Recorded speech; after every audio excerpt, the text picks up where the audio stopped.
जय हिंद सभी फौजी योद्धाओं को स्वागत है आपके अपने YouTube channel study with Raghavendra में। दोस्तों हो चुका है आगाज आज की महामैराथन के चौथी क्लास का। दोस्तों 3 मैराथन की क्लास में लगभग हम लोगों ने 1500 क्वेश्चन का सफाया कर चुका है दोस्तों। और आज की मैराथन क्लास में टॉप 500 फिजिक्स के क्वेश्चन को सफाया करने वाले हैं। तो दोस्तों वीडियो में लास्ट तक में रहेगा और एक एक प्रश्न जो कि बहुत ही इंपॉर्टेंट क्वेश्चन है। दोस्तों बात बता दें कि 15 क्वेश्चन जो कि आपके अग्निवीर यानी जीडी में पूछा जाएगा, जो कि किसी साइंस से। दोस्तों अगर 15 क्वेश्चन में आपको 12 क्वेश्चन तो करना ही होगा सिलेक्शन लेने के लिए। तो दोस्तों चलिए हम लोग अपना क्वेश्चन को स्टार्ट करते हैं। दोस्तों क्वेश्चन के स्टार्ट करने से पहले एक बार आप लोग पूरे जोश के साथ और पूरे आर्मी वाले जोश के साथ कमेंट बॉक्स में जय हिंद बोल दीजिए। दोस्तों चलिए हम लोग अपना क्वेश्चन स्टार्ट करते हैं। दोस्तों उपकरण और मापन का जो कि आज हमारा थोड़ा सा टॉपिक इसमें कुछ है। देखिए पहला अल्टीमीटर उपकरण। तो अल्टीमीटर उपकरण क्या मापता है? तो अल्टीमीटर जो कि उड़ते हुए विमान की ऊंचाई मापता है। क्या मापता है? उड़ते हुए विमान की ऊंचाई मापता है।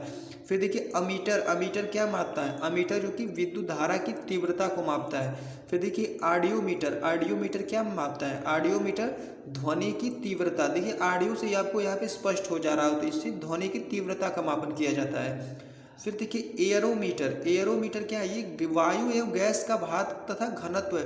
दोस्तों बता दें कि और इसमें से कम 2 क्वेश्चन फंसने वाले हैं जो कि मापन और उपकरण वाले हैं। दोस्तों ये बहुत ही इंपॉर्टेंट है और आर्मी के रिलेटेड से तो और ज़्यादा इंपॉर्टेंट है। दोस्तों चलिए अगला क्वेश्चन है एनीमोमीटर। एनीमोमीटर क्या मापता है? ये वायु की गति और शक्ति मापने का यंत्र होता है। क्या? वायु की गति और शक्ति मापने का यंत्र होता है।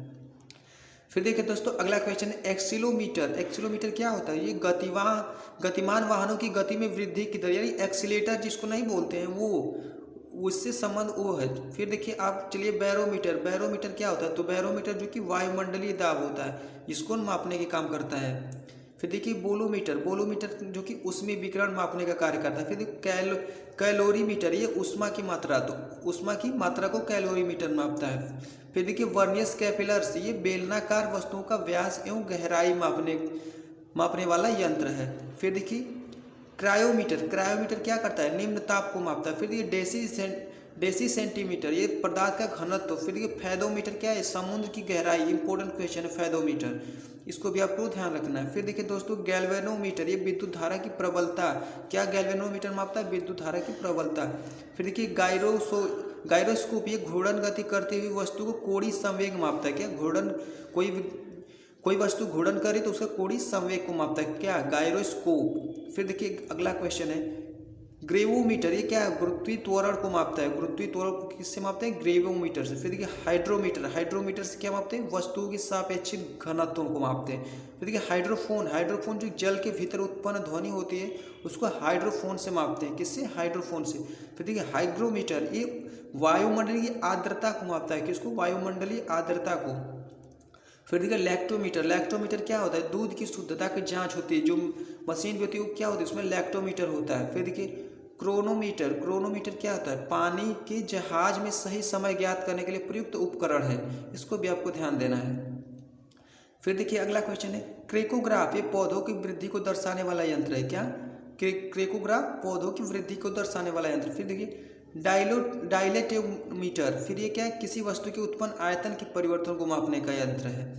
फिर देखिए अगला हमारा क्वेश्चन है इलेक्ट्रोइंसफिलोग्राफ। ये क्या है? मस्तिष्क विभव मापने में काम यंत्र है। फिर देखिए इलेक्ट्रॉनिक मीटर। फिर ये विभवांतर मापने का यंत्र है। क्या? विभवांतर मापने का यंत्र है। फिर देखिए रेडियो माइक्रोफोन। ये ऊष्मीय विकिरण मापने का यंत्र है। क्या? ऊष्मीय विकिरण। दोस्तों अगर आप चैनल पर नए तो चैनल को सब्सक्राइब कर लीजिएगा और बेल आइकन को प्रेस करिए। दोस्तों 17 अप्रैल तक जब तक कि पेपर नहीं हो जाए तब तक की हमारी मैराथन क्लास चलेगी और लगभग 5000 क्वेश्चन को आप सफाया करने वाले हैं। दोस्तों 3 मैराथन की क्लास हमारी हो चुकी, जो बहुत साथियों ने बहुत ज़्यादा प्यार दिया और मेरे विश्वास को पूरे बनाए रखा है। उम्मीद है दोस्तों इस वाले वीडियो पर भी वैसा ही विश्वास देंगे। चलिए दोस्तों हमारा अगला क्वेश्चन है कार्य का मात्रक क्या है? तो कार्य का मात्रक क्या है? जूल। कार्य का मात्रक क्या है? जूल। देखिए दोस्तों अगला क्वेश्चन निम्नलिखित में कौन सा मात्रक सुमेलित नहीं है? दोस्तों अगर आर्मी का पेपर की बात करें तो इसकी दृष्टि से ऐसा क्वेश्चन आपको बनेगा, तो वो जब बहुत हार्ड पेपर बनेगा तो ऐसा क्वेश्चन आपको देखने को मिल सकता है, सुमेलित वाला। चलिए दोस्तों देखते हैं डेसिबल क्या करता है। तो डेसिबल जो कि ध्वनि की प्रबलता वाला इकाई है। फिर शक्ति की इकाई है, अश्वशक्ति। देखिए समुद्री मील ये नौ संचालन दूरी की इकाई। फिर डाप्सन जो कि ये ऊष्मा की इकाई नहीं है, ये गलत है। तो राइट आंसर हमारा ये डी वाला है जो कि सुमेलित नहीं है। फिर देखिए अगला हमारा क्वेश्चन, आवेग का मात्रक क्या होगा? आवेग का मात्रक तो ये न्यूटन सेकेंड होता है। क्या? न्यूटन सेकेंड होता है। फिर देखिए अगला क्वेश्चन, केरोसिन के सापेक्षिक घनत्व की इकाई क्या है? इकाई क्या है? इनमें से तो कोई नहीं है, इनमें से कोई नहीं है। फिर देखिए दोस्तों अगला हमारा क्वेश्चन है, एक पारसेक निम्नलिखित किसके बराबर? तो एक पारसेक में जो कि 3.26 प्रकाश वर्ष होता है। कितना? 3.26 प्रकाश वर्ष होता है। पास्कल इकाई है। पास्कल इकाई किसकी है? दाब का जो कि इकाई है, जो कि पास्कल होती है। फिर देखिए कैंडेला मात्रक है। कैंडेला किसकी मात्रक है? तो कैंडेला जो कि ज्योति तीव्रता का मात्रक कैंडेला होता है। फिर देखिए दोस्तों अदिश राशि। अदिश राशि की बात करें तो जिसमें दिशा नहीं होती, क्या उसे अदिश राशि कहते हैं दोस्तों। तो इसमें अदिश राशि कौन है? तो अदिश राशि जो कि ऊर्जा है, किसमें? इसमें ऊर्जा में दिशा नहीं होती है। देखिए बल में दिशा होती है, जिस दिशा में हम बल लगाएंगे उसी दिशा में कार्य करेगा। संवेग भी वही हाल है। तो फिर हमारा जो कि ऊर्जा में अदिश राशि है, इसको भी आपको बड़े ध्यान से देखना है। सदिश और अदिश राशि को कंफर्म करना है। निम्नलिखित में सदिश राशि कौन है? तो वेग सदिश राशि, क्योंकि वेग मतलब विस्थापन होता है, और जिस दिशा में हम लोग बल लगाएंगे उसी दिशा में वेग होगा और विस्थापन होगा और दूरी भी होगी उसी दिशा में। और द्रव्यमान, लंबाई, ये सब जो कि हमारा अदिश राशि है, तो इसको भी आपको ध्यान देना है। फिर देखिए पदार्थ के संवेग और वेग अनुपात कौन से भौतिक राशि प्राप्त की जा सकती है? तो इसमें द्रव्यमान। फिर क्या होगा? द्रव्यमान। दोस्तों अगला क्वेश्चन है, पारसेक इकाई है। पारसेक इकाई किसकी है? ये दूरी की है। सबसे दूरी की इकाई क्या है? पारसेक। फिर देखिए दोस्तों बहुत ही इंपॉर्टेंट क्वेश्चन है, गति का द्वितीय समीकरण क्या है? तो गति का द्वितीय समीकरण क्या है? यस बराबर UT plus half eighty square. ये जो कि गति का प्रथम समीकरण है। भी बराबर यू प्लस एटी, जो कि एक प्रथम समीकरण है। फिर देखिए दोस्तों अगला हमारा क्वेश्चन है, अगला क्वेश्चन है, किसी लटके हुए कालीन को जब छड़ से पीटा जाता है तो धूल के कण उससे बाहर निकल जाते हैं। तो ये किसके कारण? तो कौन सा नियम है कि धूल के कण जो कि बाहर निकल जाते हैं? जड़त्व का नियम है। कौन? जड़त्व के कारण। इसके बारे में आप लोग कुछ जड़त्व का नियम जान लें दोस्तों। जो कि किसी वस्तु के स्थिर गतिमान रहने की प्रवृत्ति जड़त्व कहलाता है। फिर देखिए यह वस्तु का गुण है जिसके कारण वह अपनी विरामा अवस्था की एक समान गति अवस्था में परिवर्तन का प्रतिरोध करता है। और द्रव्यमान किसी वस्तु की जड़त्व एक माप है। दोस्तों अगला हमारा बहुत ही इम्पोर्टेंट क्वेश्चन, जो कि बहुत ही पेपर में बनने का चांस है इस क्वेश्चन का। देखिए अगला क्वेश्चन क्या है हमारा, क्रिकेट खिलाड़ी तीव्र गति से आती हुई गेंद को कैच करने के लिए हाथ को आगे पीछे हटाता है। जब क्रिकेट का खिलाड़ी जो कैच करता है बॉल को, तो हाथ अपना पीछे की ओर हटाता है। क्यों हटाता है? तो गेंद के संवेग का परिवर्तन दर कम हो जाए और उससे चोट नहीं पहुंचे, इसलिए चोट नहीं पहुंचे, इसलिए थोड़ा सा पीछे हाथ करता है। फिर देखिए दोस्तों अगला हमारा क्वेश्चन है, न्यूटन का प्रथम नियम किस राशि को परिभाषित करता है? तो न्यूटन का प्रथम नियम जो कि किस राशि को परिभाषित करता है? तो ये बल को परिभाषित करता है। किसको? बल को। क्योंकि बल जिस दिशा में लगाएंगे उसी दिशा में कार्य करेगा, और ये जो कि न्यूटन ने प्रथम नियम में दिया था। फिर देखिए प्रक्षेप गति में दीर्घतम परास्तम करने वाले लंबी कूद खिलाड़ी के लिए कोण पर कूदना होता है। ये 45 अंश के कोण पे कूदना पड़ता है लंबी कूद में। फिर देखिए शून्य से स्वतंत्र रूप से गिरने वाली वस्तु में क्या होता है? तो समान त्वरण होता है। क्या होता है? त्वरण समान होता है। अगला हमारा क्वेश्चन है, अश्व शक्ति एकाएक चलना प्रारंभ कर दे तो अश्वारोही गिरने की आशंका के कारण क्या है? तो ये विराम जड़त्व है। क्या? विराम जड़त्व है। दोस्तों हमारा अगला क्वेश्चन है, चलती हुई बस जब अचानक ब्रेक लगाती है तो उसमें बैठे हुए यात्री आगे की दिशा में गिरते हैं। इस किसके द्वारा समझाया जा सकता है? तो ये न्यूटन का प्रथम नियम के द्वारा समझाया जा सकता है, यानी न्यूटन का ये प्रथम नियम है। फिर देखिए अगला हमारा क्वेश्चन है, किसी निकाय पर बाह्य बल द्वारा किया गया कार्य जिस परिवर्तन के बराबर होता है वो क्या होता है? वो कुल ऊर्जा होती है। फिर देखिए कार्य का एसआई मात्रक क्या होता है? तो कार्य का एसआई मात्रक क्या होता है? जूल होता है। कार्य का एसआई मात्रक जूल होता है।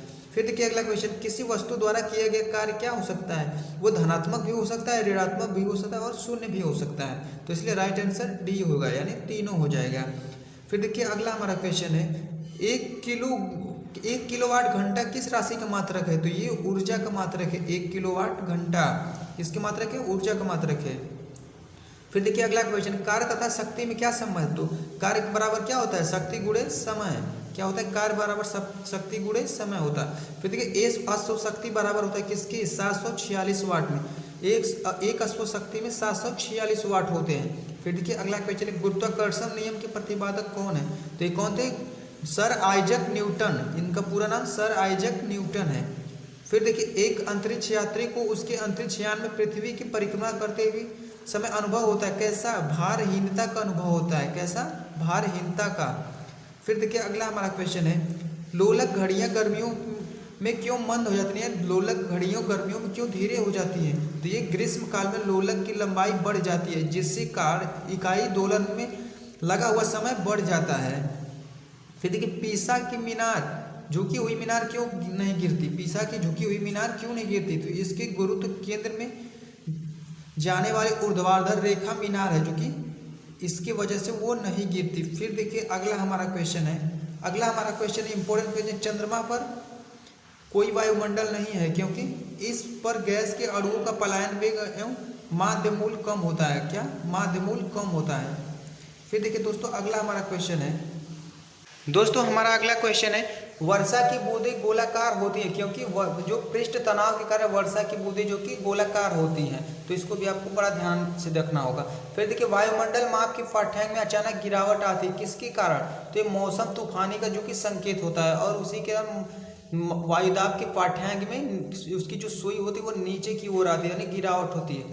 फिर देखिए दोस्तों अगला इंपॉर्टेंट क्वेश्चन है, कोई नाव जल में नहीं डूबेगी यदि वह पानी अपने कितना हटाती है? आयतन के बराबर, पृष्ठ के बराबर, यानी तो अपने भार के बराबर। कोई भी नाव जल में नहीं डूबेगी जब तक वो अपने भार के बराबर पानी को हटाएगी, तब तक वो जल में नहीं डूबेगी। फिर देखिए अगला हमारा क्वेश्चन है, बादलों के वायुमंडल में तैरने का कारण क्या है? तो ये घनत्व है, जो कि घनत्व के कारण जो कि बादल वायुमंडल में तैरते हैं। फिर देखिए, पूर्ण प्रत्यास्थ वस्तु है, तो ये लौह नहीं है, हीरा भी नहीं है, स्प्रिंग भी नहीं, तो इसमें से कोई भी नहीं है, तो राइट आंसर डी हो जाएगा।